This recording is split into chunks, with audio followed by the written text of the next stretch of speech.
خبر شامل کرتے ہیں انٹرنیشنل پاکستان ارائی نیوز کے سینئر ڈپٹی چیئرمین پاکستان شیخ محمد ذیشان ارائی کی رپورٹ کے مطابق میاں پرویز منظور ڈسٹرکٹ صدر قصور ارائی کمیونٹی پاکستان،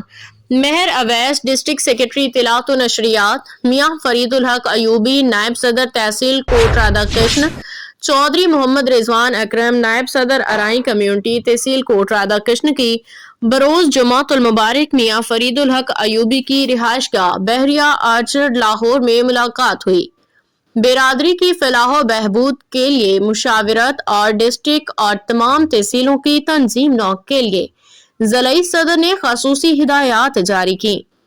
اور ہر شخص کو اپنی اپنی ذمہ داریاں سونپی گئیں اور احکامات جاری کیے گئے کہ برادری کی فلاح و بہبود رفائی کاموں میں کسی قسم کی ذاتی انا اور شخصیت پسندی بالکل قابل قبول نہیں ہے۔